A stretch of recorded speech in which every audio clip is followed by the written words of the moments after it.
Hey everyone, and welcome back to National Park After Dark. We got Trail Tales for you right now. Yeah, It's we sure happening. do. Thank you, everyone, as always, for writing in again. We're getting all cozy. If you are watching this, I am feeling extra cozy today because it's dumping snow outside. So I put on like my coziest, softest sweater that I own. And I'm like, It does look nice. let's read some stories. I'm It's like a so winter wonderland right now, and it's so nice. I'm disappointed in my choice of location once again. It has snowed once this season. It is now January 2nd as we're recording this. It snowed once and it melted within a day. Yeah, southern like New England doesn't get winter anymore. It's actually really No. sad. Yeah, it just ain't it. It's Yeah. upsetting. But I'm excited because I'm going to be going to like Utah and Colorado in the next couple weeks, and there's definitely snow there. hmm So it's going to be really And if exciting. you're ever craving a weekend of snow, just come up to my place. We have plenty and will until probably end of April. Well, I want to wait until you get your sugar shack done. I want to stay in the sugar shack. Okay, well, I'll see you in like 3 years What then. do you mean? I thought you were going to do What do you mean? What do I mean? It's not what? even insulated. If you slept in there in the winter, you would be so cold. I thought it was an Airbnb before. It was. I don't know how. I Oh, think there is okay. a wood stove in there, so I think maybe. Also, we have all the water shut off for the winter, so you Okay. couldn't actually utilize Yeah. anything. It would be a summer thing. Okay. Never mind. All right. Well, let's read everyone some stories. Would you like to go first? I I feel weird saying no, so yes, I would like You're to like, go first. I'm nervous. I've never done this I'm before. like, oh my God, this is like really scaring me, but yeah, I guess I'll go first. Okay. Okay. So mine, of course, my favorite topic. Mine is titled Plane Crash in Plain Sight. I mean, the news has been riddled with plane crashes Ugh, the last couple of tell me that. weeks. I had a dream. That reminds me. I had a dream I was in a plane crash the other night. I don't Really? know why. Yeah. Uh-oh. Yeah, and it was weird. Actually, I had a dream we were in a plane crash the other night. I don't know why this is like coming Can back you to me leave me out of it? right now. No, I couldn't. You were so I totally forgot about this dream until I just read this. No, so I had a dream that we were taking a private flight. We booked a private plane that cost like thousands and thousands of dollars that in real life we do not have. But in my dream, we were very Okay. excited to go on this private plane.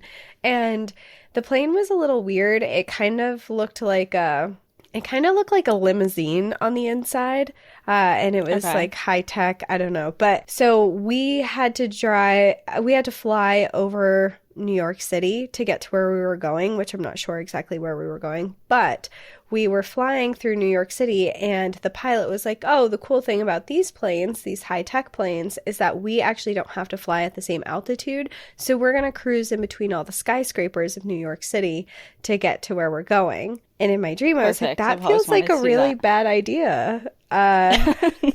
Couldn't we Yeah. hit something? That seems like a really bad idea. So I was really nervous. And of course, right into it, the wing of the plane, I was sitting on the window seat and you were next to me. Hmm. And of course, the wing hits a building. It scrapes the side of it and we just plummet down to the bottom. But because we weren't that high in elevation, I guess, we were fine. And we both walked out of the plane crash. And then we were like, well, we have been wanting to see New York City for a while now. So I guess we'll just switch our Walk trip and around. hang out here. We're already here. Yeah. And then it just Yikes. like morphed into a bunch of other stuff. But yeah, I had a dream that we survived a plane crash. Okay, well, at least it had a happier ending because I don't know, like I've been spending a little bit more time on social media than I usually do. Like I hmm have a timer set for Oh, the daily limit. the daily Me limit, which too. I do for 45 minutes, but it's hard because it's not just all personal stuff because we have our accounts for this. hmm So it's hard to keep it under 45 minutes, but I try really hard, but I've been like hitting ignore limit more often. Same. Mine's which set is for bad. an hour, but Yeah, it's difficult. And with, it's just all the sad and scary things that happen in the world. It just feels like there's been a lot more recently. So I'm trying to happy trying to stay away from it. 2025. The world is going to shit. Truly. Okay. That's the spirit that we want going into the new year. Well, someone has to be realistic, and it's usually me. That's true. So I am optimistic that 2025 is going to be an I hope you're right. interesting year. Okay. So tell me about Okay, to my something. Story that is not my dream. Right. Yeah. Titled Plane Crash in Plain Sight. Hey, Cassie and Danielle, I have a tale that does not take place on a trail or in a park, but does take place in rural Ohio. It was summer break from school, and I was about 8 years old. My siblings and I were being super annoying, so my mom separated us and told us to give her a break. I was assigned to go play outside, so I took a big pot from the kitchen and a wooden spoon and set off to play one of my favorite games, Nature Soup Kitchen. I would fill a pot with hose water and then forage my ingredients. Flowers, grass, sticks, rocks, whatever I was feeling that day. Once I had all my ingredients, I would mix everything together and pretend I was on Top Chef and frantically cook my soup. I was smart enough not to eat my creation, but I would walk around and feed it to the trees, bushes, and whatever else looked hungry. That is the most wholesome game I've ever heard, also. Yeah. So on this particular day, I knew my mom probably needed an hour to herself, so I planned on sitting on my front porch and stirring up some magic while looking at my favorite view. My childhood home's front yard is about 50 yards long to the road. Just past the road is a pretty large cornfield. As I was cooking, I noticed a single-engine plane flying pretty low and right towards me. I immediately became fixated and frozen. Even at my young age, I knew something was wrong. As the plane got lower and closer, I just sat there with zero survival instincts kicking in. Luckily for me, the plane took a sharp right turn before crossing the street into my yard. I heard a large bang, which kicked me out of my frozen disbelief. I immediately ran inside and screamed to my mom, "A plane just crashed outside." I now don't fault my mom for this, but her response was, quote, "If you kids don't stop making up stories, I'm going to lose it." Yeah, we were really that annoying. With no time to argue, I ran back outside and towards the scene of the accident. My heart was pounding in anticipation of what I was about to run up to. When I arrived, I saw the plane intact, but definitely totaled from the damage. I said, "Hello, is everyone okay?" It was a single man in the pilot seat, and he seemed a bit beaten up, but overall okay. He said, "Yep, I'm okay, but I don't think my plane is walking away from this one. I assume you are from across the street. I really thought about landing in your front yard, but I was afraid I'd hit the power lines in the process." My stomach still turns thinking about the what if of him crashing in my front yard while I made my soup. About a minute later from me arriving at the scene, my adult neighbor joined. She had witnessed the crash as well and alerted the authorities. As more people arrived, I Irish exited from the crash and made my way back home. Walking down my driveway, I see my mom opening the front door. She yelled to me, "What's going on out there?" When I reached the door, I said, "I already told you. A plane crashed." She stared at me in disbelief, made her way towards the scene. I made my way back to the front porch to finish what I had started. My mom eventually came back home, and we just stared at each other for a minute. Finally, she said, "I'm really sorry I didn't believe you, but you kids can be so damn annoying sometimes." Fair enough, I thought. This all happened before the time of social media or getting any source of news from the internet. I did get an update in the paper that the man ended up being just fine and his plane was totaled. The crash was a result of engine failure. That's when I made a promise to myself to never get in a single-engine plane. I want to visit every U.S. national park in my lifetime, but I believe Gates of the Arctic require a single-engine plane ride. Will I get over my fear to conquer a dream? To be determined. I was inspired to submit the story from the plane crash stories you guys have covered. Terrifying to hear about and imagine, but hard to look away from. I was on your Patagonia trip and believe I had a lengthy conversation with Cassie about fear of flying. I'm glad the fear doesn't stop people from traveling and exploring the world. Just know that you're not the only one on the plane white-knuckling the ride. Thanks for what you guys do, and keep it up. Best wishes, Julie. Ah, Julie! I remember Julie. Yeah, of course. And I also remember that conversation. You know, I planes love are the scary. nature soup aspect. But she great. did not tell me this story in that conversation. Did she say how old she was during that? 8. Oh, okay. Yeah. That's funny. I mean, I totally get the moms attitude as well. Oh, yeah. The amount of times I ran up to my mom and was like, oh, what if this happened? Or just like saying some outlandish thing where she was like, oh my God, get away from me. I'm trying Yeah, it's like, please. to have some peace. Especially when you have siblings too, and you know that the two of you are either fighting or playing too rough or yelling at each other or whatever it is, or just like ganging up on your mom. Like, I can just imagine her mom was like, I don't care that there's a plane crash outside. Get away from me. I know. It's like kids and their imaginations. Yeah. Meanwhile, someone's truly in danger. Yeah.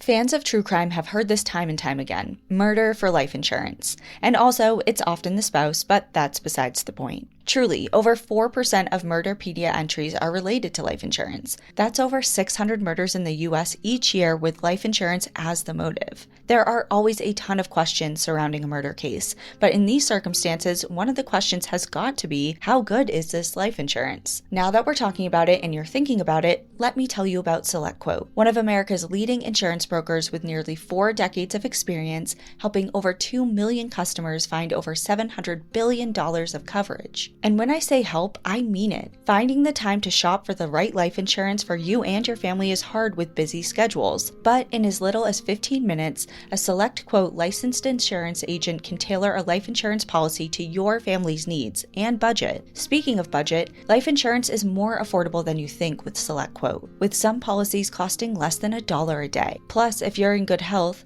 they work with carriers that can get you same-day coverage with no medical exam required. Head to SelectQuote.com and a licensed insurance agent will call you right away with the right policy for your life and your budget. SelectQuote. They shop, you save. Get the right life insurance for you for less at selectquote.com/NPAD. Go to selectquote.com/NPAD today to get started. That's selectquote.com/NPAD.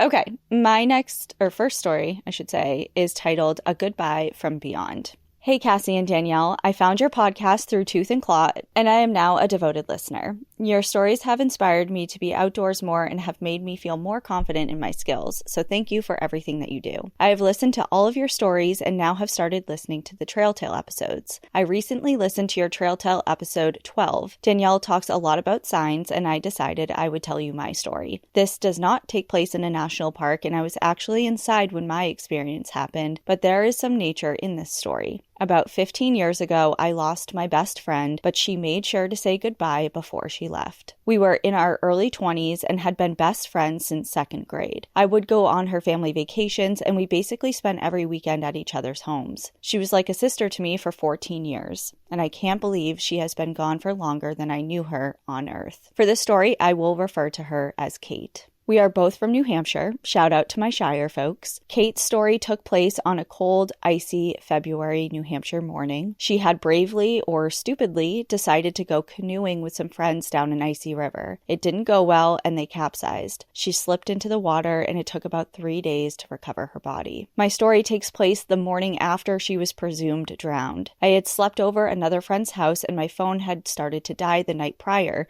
so I had turned it off. We went to bed blissfully unaware of what had happened to Kate earlier that day. That night, as I slept, I had the most vivid dream. I was laying in the same bed I was actually sleeping in, and Kate came to my bedside. She was cast in a golden hue, and she had the biggest smile on her face. She giggled, touched my hair, stroked my left cheek, and my dream ended. The next morning, I woke up very early as my friend had to be in work for 6 a.m. When I powered on my phone, I was surprised to find multiple text messages and missed calls. 911, call me back. Something happened to Kate. Please call me. I had a voicemail from Kate's sister telling me to call her. I immediately called her and was brought to my knees with the news that she had to tell me. I remembered the dream I had and knew they would not find her alive. My life completely changed over a 30-second phone call, like so many do. I haven't told anyone about my story because I always thought it was silly and probably just a dream. But as Danielle has said many times, nothing is a coincidence. Since she has been gone, I see her in every butterfly I see. When I ask for a sign from her, a butterfly is usually about to come into my view.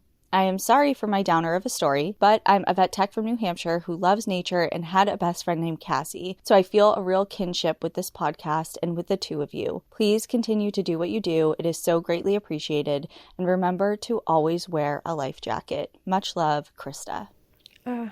Krista, That's a heavy one. That was so hard, and I can just resonate with it so hard. I know exactly what it's like to have a best friend that you grow up with, that's like a sister to you, that you spend all your time with, and to have that happen is so tragic, and it's such a huge loss. And I thank you for sharing that story and for sharing the signs that you have from her. And I can definitely like empathize and feel for you in everything that you said. Yeah, I can empathize with the dream of, like, it's not exactly the same, but as she was saying, she didn't know that of the situation and had a dream of her friend coming to her and saying goodbye. I had my first like very vivid visitation dream from Ian the night that he was in the ICU. So like he went into the hospital, and then that evening they had to kick me out at some point. And then the next day he was actually officially pronounced deceased. But that evening prior, I had a dream very similar with like just a very brief interaction, no words being spoken, and kind of like I'm coming to you and letting you know that like this is about to happen type of thing. And it was just such a vivid visitation, and one that like, I mean, my brain was in a million places, right? So at first it's a little different because she had no idea, and clearly I had a very good idea of what was going on, but it's the same similar feel, a similar vibe. And no one has to convince me of a loved one coming through to them in their dreams. Like, we all know that. So I think that this is a really special story. I do too. I mean, I think 100% that was Cassie visiting you in your dream. I mean, just everything that you described, and her seeming so happy and at peace, and just it felt very much like a visitation, and how just how clear that the dream was. It really felt like that. Yeah.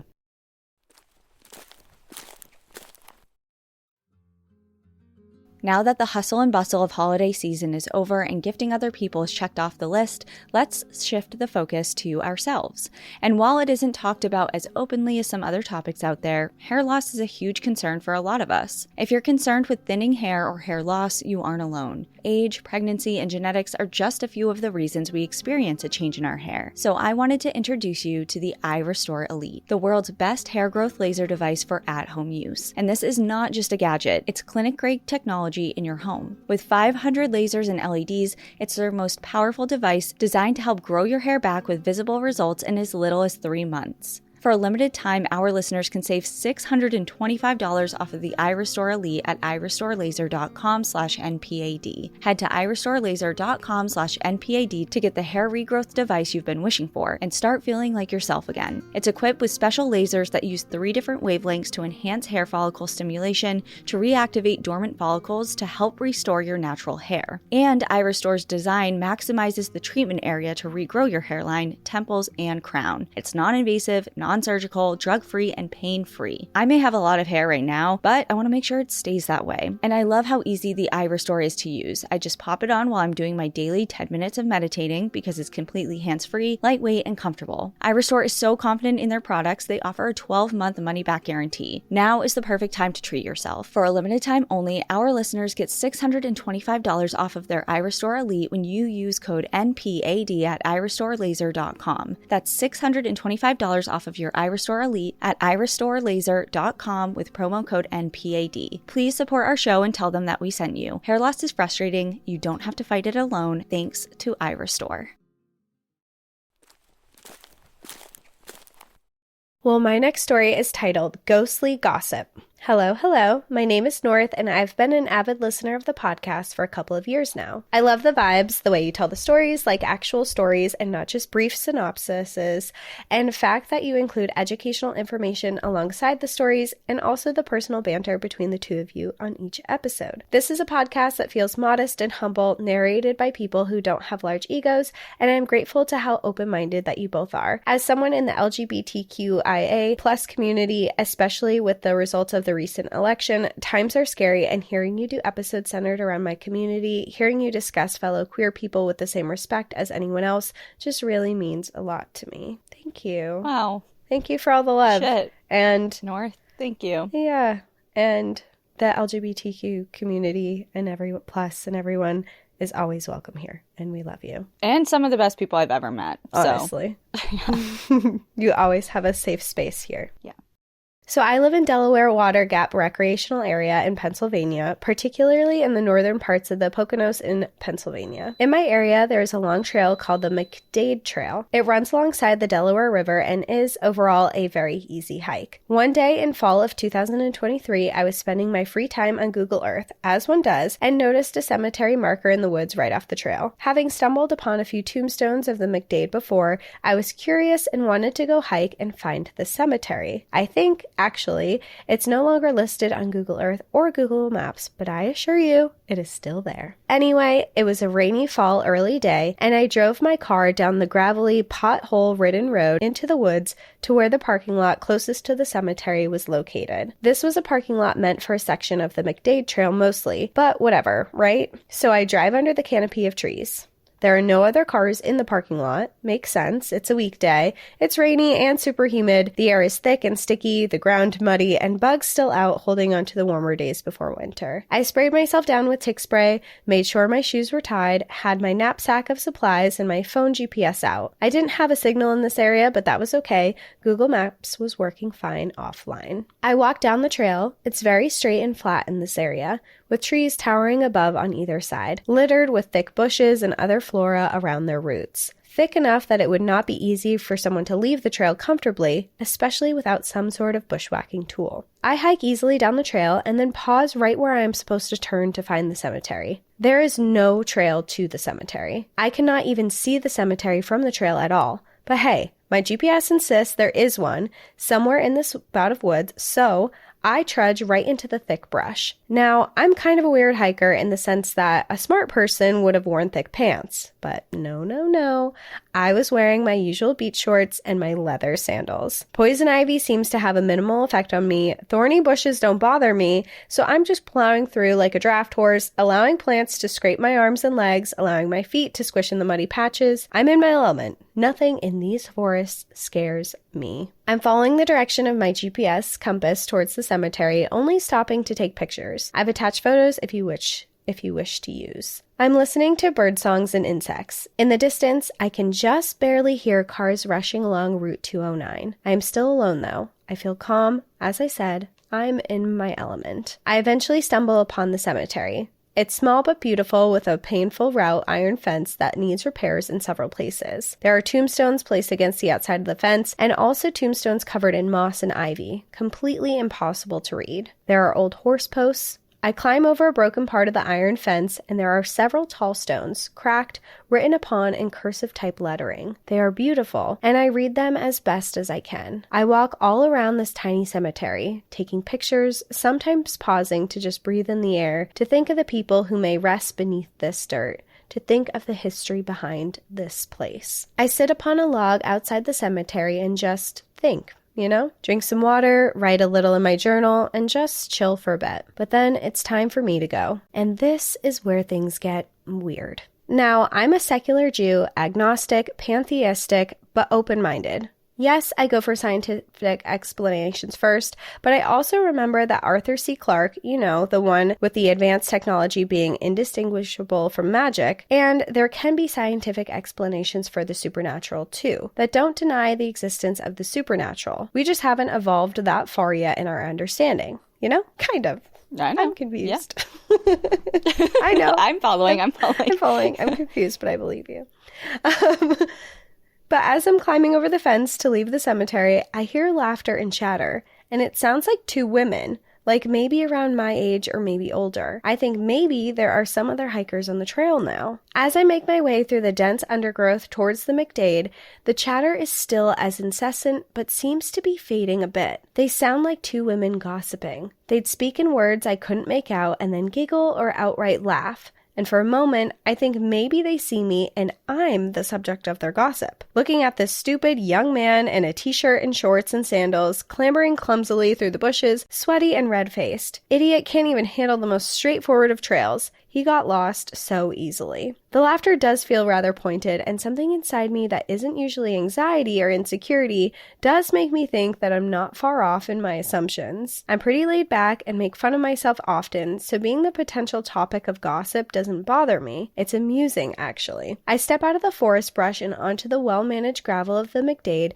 and look up and down the trail. No one is there. This part of the trail is very flat and straight. You can see just how in the attached photos. Where I was standing, I could see down the trail to the parking lot, and yet I could still hear the giggles and chatter, though now it's much more faint, like the hikers have moved away. But I don't see anyone, and I don't see anyone in the brush. After all, not many people would do what I just did. I hear no crunching of gravel under hiker footfalls, nothing. But I don't feel as though I'm in danger. I'm just kind of perplexed.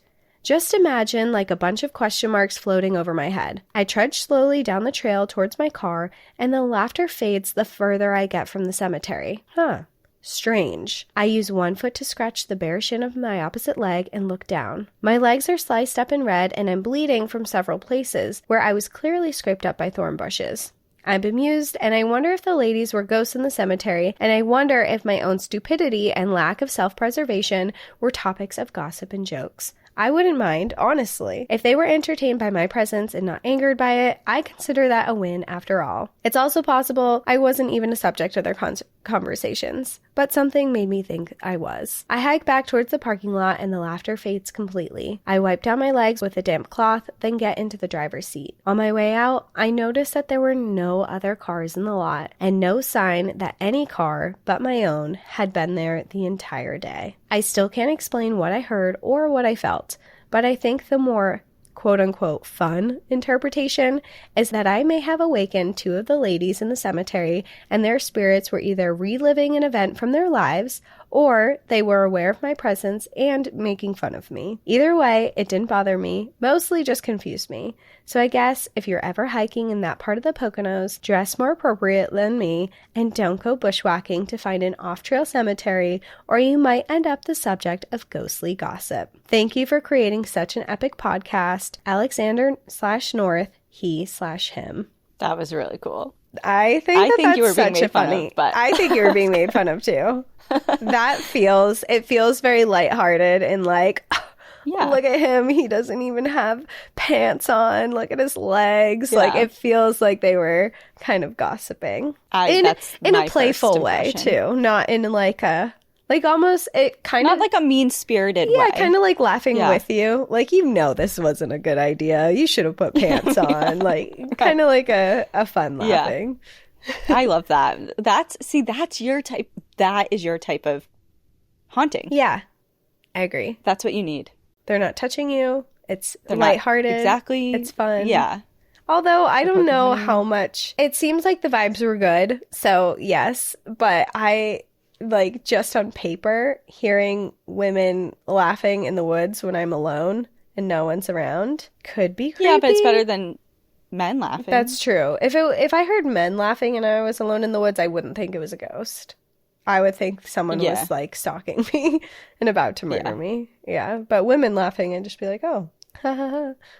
Yeah, like as I'm slowly backing away. Yeah. Attention all true crime fanatics. Have you ever stopped to wonder just how close you've come to danger without ever realizing it? Every single day we encounter countless people on the street, in the grocery store, at the gym, never truly knowing who they are and what they're capable of. But what if one of those seemingly ordinary people was hiding a dark secret? What if they had done something unthinkable or were planning to? The Minds of Madness is a weekly true crime podcast that dives deep into the criminal psyche, covering the most shocking and disturbing cases you've ever heard from all over the world. We're talking about the ordinary people who do the most unthinkable things, like a feral Goldilocks-style intruder who left a disgusting calling card before embarking on a reign of terror leading to a nationwide manhunt, or a seductive ex who used voodoo and manipulation to try and get what you wanted. The Minds of Madness examines the psychology of the perpetrators, trying to understand what makes them tick while interviewing experts in forensic psychology and criminology, as well as survivors who fought for justice. Whether you're listening on your morning commute or during your evening jog, The Minds of Madness will completely immerse you in a world of true crime. With gripping stories, insightful analysis, and unforgettable survivors' accounts, The Minds of Madness has everything you need to satisfy your darkest cravings. The Minds of Madness is available wherever you get your podcasts, or visit mindsofmadnesspodcast.com for more information.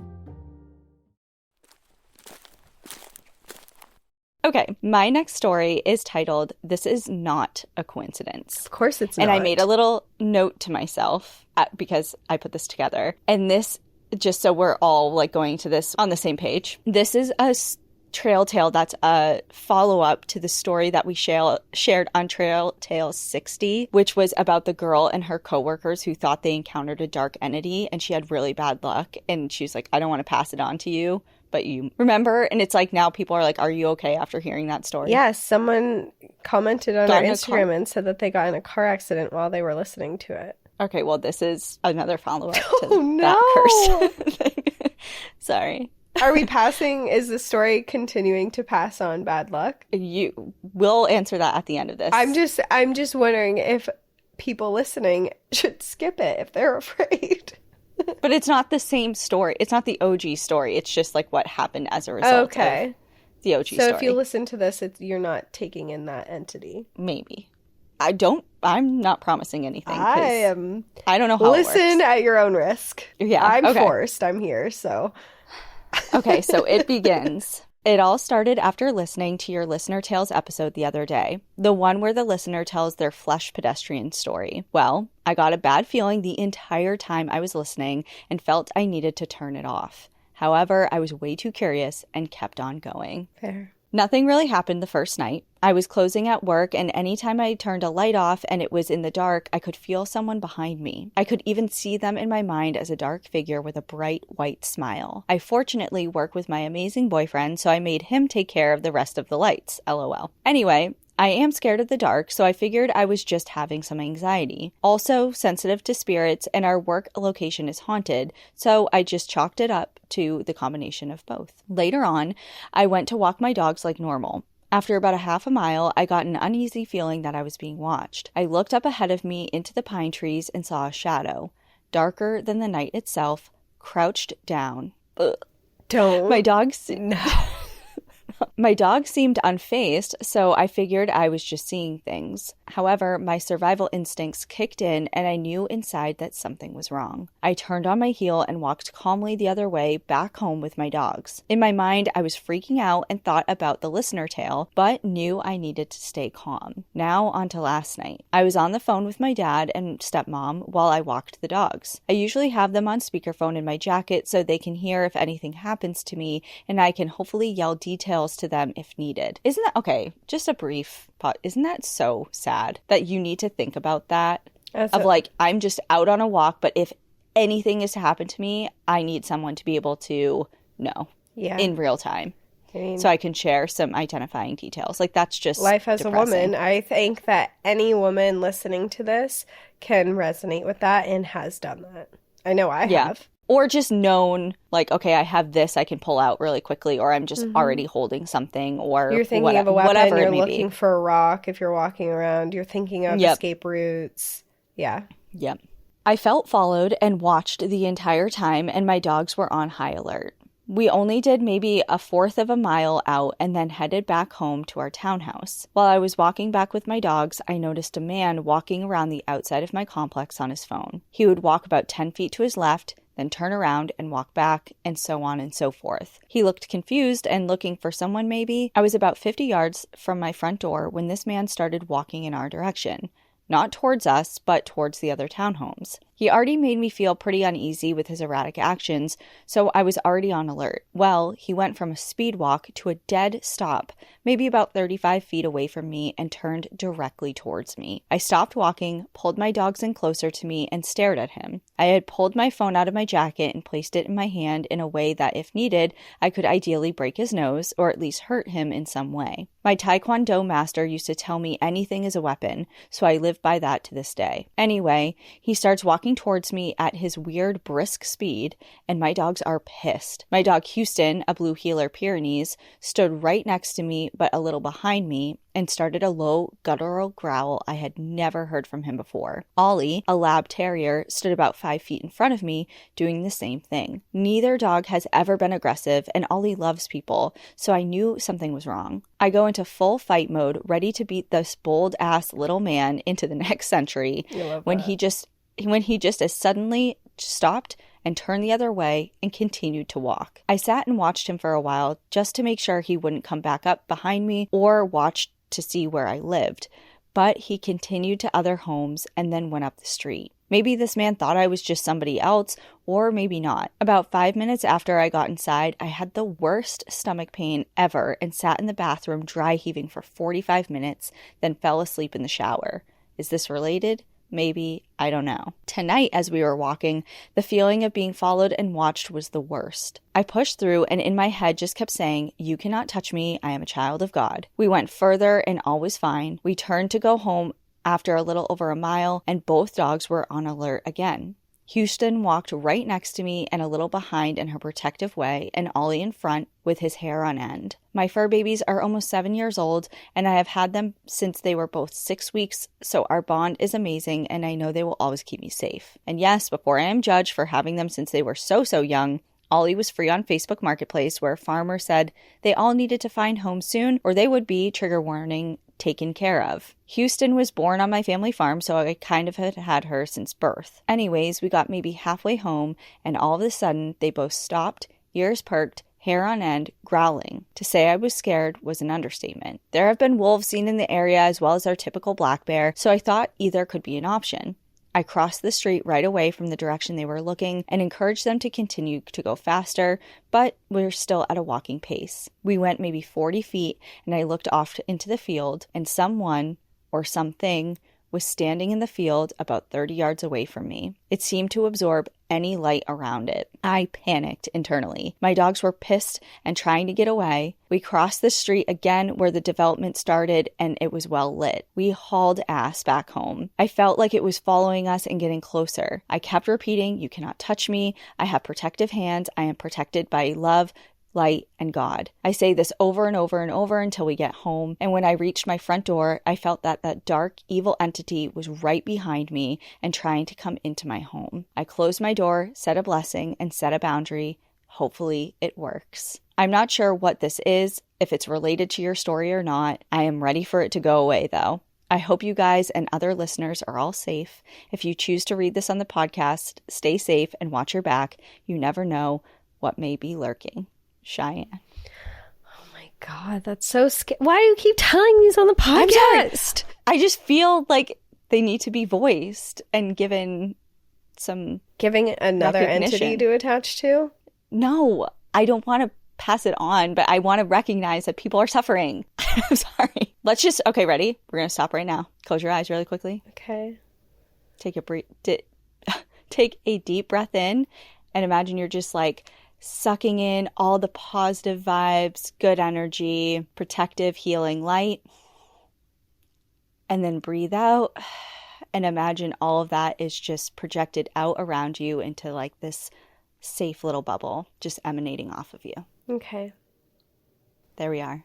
I'm safe. We're good. I hope everyone else did that and you're safe too. Yeah. And that's scary. I hope you're okay, and because this sounds like this is currently happening.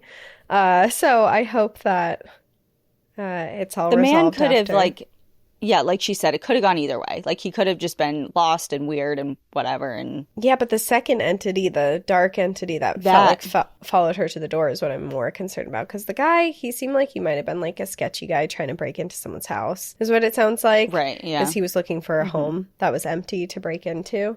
And then but she, even at like, her happened. place of work, too. Yeah. And feeling like that dark shadow. Anyway, so I hope it's... I don't want to revisit it all. We just talked about it. We all know what happened. But I don't know. Just like it feels weird that things are happening to people after. So maybe, okay, what was it? Trail Tale 60, did I say? Yeah. Yeah, so maybe just don't listen to that one story in that. If you haven't yet. It's the first story that Danielle the hell reads. we're talking about. Okay. Okay, my next story is titled, Don't Feed the Bears. Hi, ladies. I first want to start off by saying I love, love, love the podcast.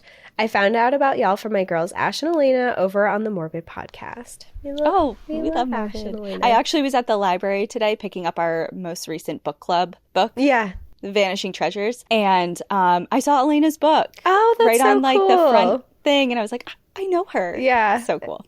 So cool. So exciting to have your own book and like her name. I've seen it. I think I was at Barnes & Noble and I saw it there and I was like, oh my God, that's amazing.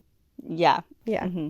After listening to your Night of the Grizzlies episode, I was inspired to write in about a crazy tale that happened to my uncle a few years back. I'm honestly not sure if what he did was illegal, and if not illegal, then I think he'd be heavily fined, so I'll leave his name out of it, smiley face. You can use mine since I have the most basic white bitch name on the planet, and him and I don't have the same last name, so I think he's safe for now.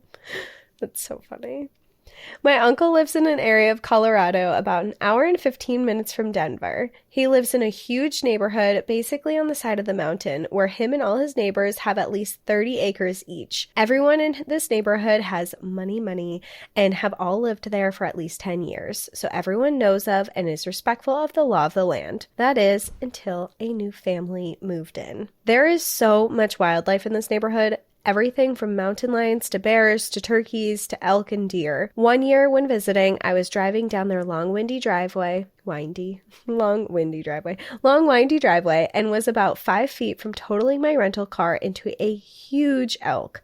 I almost pooped my pants when I saw the thing. Sorry for the detour. Back to my story. My aunt and uncle never really had too many issues with the bears, besides occasionally forgetting to lock their garage door and then them getting into the garbage. They kind of just minded their own business. But soon, everyone started noticing more bear sightings in the neighborhood, particularly around the area that the new neighbors moved to. This could only mean one thing. They were leaving out food for the bears. Multiple people reported this to, honestly, I don't know who, but they had to pay some pretty significant fines. But apparently, they had the money like that and didn't really care. Because of this, as we've seen in many instances, bears were associating humans with food, and when that happens, things don't usually end well. One cool day, my uncle was making breakfast with the doors and windows open to feel the breeze, while my aunt sat on the front patio swing with her dog, Brody. My aunt hears a grunt and looks up to see a bear coming up the driveway. Following the smell of the food my uncle is cooking, the bear comes closer and closer. My aunt, paralyzed in fear,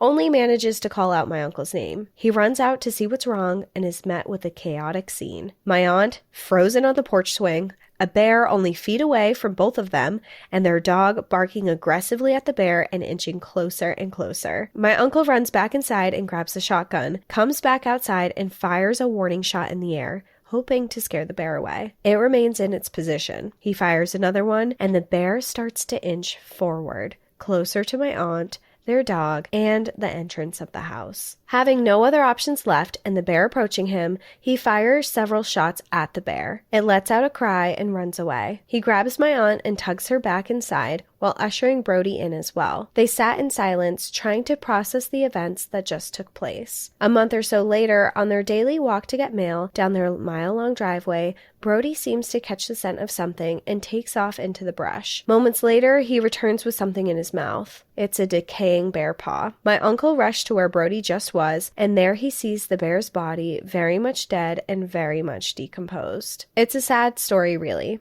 My aunt and uncle are both huge animal lovers, and it really took a toll on them that they were responsible for this bear's death. But in all honesty, they aren't the sole people responsible. If those neighbors followed the rules that are set for a reason and didn't feed the wildlife, then the bear likely would have never gotten the courage to approach my aunt and uncle the way that it did. The bear probably would have gone on living its happy life in the wilderness, feeding on whatever came its way through natural forces. Hopefully, this can be a lesson to not interfere with nature. Bears and other wildlife are accustomed to obtaining food in a way that nature allows them to. They don't need your help. You may think it's fun or cute or whatever, but you never know who or what may be impacted by your selfish actions.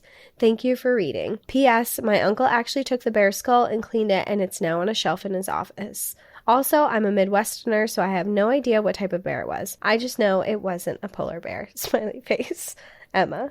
Well, Emma, it was a black bear for sure. And I don't know what the illegal part, maybe the keeping of the skull is maybe illegal. Maybe. Remember, she's like, I don't know if what he did was illegal. Unless it was like in a protected area. Or I guess certain areas have black bear hunting seasons, maybe is what she's referring to. Like it wasn't the right season to shoot a bear. But it was in their house. Yeah. Well, it was right outside their house. Oh, I thought it was like entering their house from the porch. No, it sounds like it was feet away outside their house walking towards them. Gotcha. Yeah. It is it is awful and it's sad and you're so right. It's not just solely your uncle and aunt's quote unquote fault. Like they were scared and frightened and the bear clearly wasn't being hazed. Yeah, I mean, like if a bear's not afraid of gunshots going off and it's still walking towards you, I can see how that would be really scary. And the fact that their neighbors were actively feeding the bears, it was only a matter of time that something like that happened, whether it was with your uncle or another neighbor. Yeah. It reminds me of the book, which we've talked briefly about before here, I think. And I know it's been suggested on our book club on Patreon, but Fuzz by Mary Roach, which I read a couple years ago. She talks a lot about just how frustrating it can be when it doesn't matter if 9 out of 10 people are doing the right thing, especially when it comes to proper garbage containment in areas that have, bear presence or other wildlife presence. And all it takes is one person to either intentionally feed wildlife or not properly use bear safe garbage, like disposal methods and things like that. And it can wind up in a situation like this. And it's just kind of hard because a lot of the problems that come from human and wildlife interactions, it's just like falls so heavily on community being all like united in people, a community of people doing what they can and doing the right thing. And that can get really tricky. Yeah. Because people love to do their own thing and not follow the rules. And people don't really understand the implications of their actions all the time. Like they might be well-intentioned, but then look what happens. Stuff like that happens, yeah. Okay, my last story is titled Broccoli on the Road. I do love broccoli. Do you love broccoli? Yeah, I do actually. I think broccoli's great. I have such a vivid... I like it now. Okay. I wouldn't say I love it, but I'll eat it, especially if it's seasoned and like mixed in with a bunch of other stuff. Yeah. But I have this vivid memory of having broccoli as a kid. And it was just like on the side and its own thing. It wasn't mixed in with anything or whatever. And I was just like, I was trying to eat it. And it was either my mom or my stepdad. And they're like, just eat, like, you gotta eat it. And I remember just taking a bite out of the head of it, like the big fluffy part, and it just making me want to throw up so bad. And I went to the sink and was like gagging. And they're like, you are so dramatic. Being dramatic. You just didn't like the texture? No, I think I'm not one of those people that has a texture problem with food. I don't know what the hell it was, but it's a vivid memory. And every time I see broccoli, I kind of think of it. But I know it's good for me. And now I'm not as much of a little bitch. So, okay. I'm glad you're eating your greens now. Yeah. All right. Hi, Cassie and Danielle. My name is Courtney, and I work at a provincial park in rural Nova Scotia. I have many stories about the park I work at. However, today I wanted to share a sign story with you. I am sitting in my deer stand right now as I write this, hoping a deer walks by, so fingers crossed. A month ago in October, my hunting buddy and neighbor of 4 years, let's call him John, died suddenly of a heart attack. We hadn't had a chance to go out hunting together this season before he passed away. He was only 67 and lived a very active lifestyle of farm work. The day he had his heart attack, they shocked his heart back with an AED, but his brain had already lacked oxygen for 10 minutes too long. He would be on life support for a few days, and the night before he was taken off life support, I was visiting the park that I work at while off shift. The northern lights were visible, which is uncommon for my area. As I was admiring them, I got a text saying that the next morning they were going to be taking John off of life support. I drove up the road back home to the farm and fell asleep. That night, I had a dream where I walked outside to find John packing the trunk of his car. It looked like he was packing for a long trip. I asked, "Where are you going?" But he didn't say anything. He just looked up and smiled. I woke up that morning and drove to the hospital to say goodbye. Here is the sign part. Last season, when I hunted with him, we were walking back after a cold November day. We took a shortcut through the broccoli field. He knelt down, picked a head of broccoli, and handed it to me. He said, "We ain't gonna get any deer today, so here's some broccoli instead," with a smile. That was the last time I was hunting with him, November of 2023. So I went out hunting alone, October 2024. He had just passed away a week prior. I go out with my shotgun and rubber boots and head to the deer stand. I'm walking through the muddy tractor treads on the dirt road, and right in front of me is a single head of broccoli, just like the one John picked for me last season. There was no broccoli planted in this particular field, so I picked it up and smiled. I went home after and gave the broccoli to his wife. Oh my God. I didn't get a deer that day. I think it was John's way of saying that he was here with me out hunting, or maybe it was just his way of saying, I ain't getting a deer today. Hunting season is ending next week. I'm hoping to get a deer to give to his wife to fill her freezer for the winter. Thank you for reading. We love the podcast. My coworker and I listen to your show at the park during our night shifts. Attached is a photo of the broccoli on the road, and the next photo below is of me today on the deer stand, freezing my tits off. Courtney. Courtney, I love that. This is so sweet and very really thoughtful to include his wife in what you're doing surrounding, him. Yeah. And I definitely think it was a sign. I agree. You ain't getting a deer today. Yeah. Honey. I also feel like you got a visitation dream too. Yeah. Yep, that was snuck in there too. Mm-hmm. Yep. Well, thank you so much for sharing, and thank you everyone for sharing on the podcast. We love to read these. If you have a story that you'd like to share, you can go onto our website, npadpodcast.com, and there's a little submission link, and you can write in your own trail tale. Yeah, and if you are an outsider, either on Patreon or on Apple subscriptions, we each have a bonus story to share with you. Mine is titled, Babies Are Friends, Not Food. Oh, okay. Mine is titled Scarf Lady and Arches Saves the Day. Awesome. All right. Well, thank you everyone for listening and watching if you're watching us. And we will see you next week. In the meantime, enjoy the view. But watch your back. Bye. Bye. Thank you for joining us again this week. If you have a trail tale of your own you'd like to share, you can write to us at npadstories@gmail.com or visit our website at npadpodcast.com. Bonus trail tales and content are available to Patreon members and Apple subscribers. Follow the show on Instagram, TikTok, Facebook, and X at National Park After Dark. And if you prefer to watch our episodes, you can find us on YouTube at National Park After Dark. And as always, if you enjoyed the show, please take a moment to rate, review, and subscribe wherever you listen to podcasts.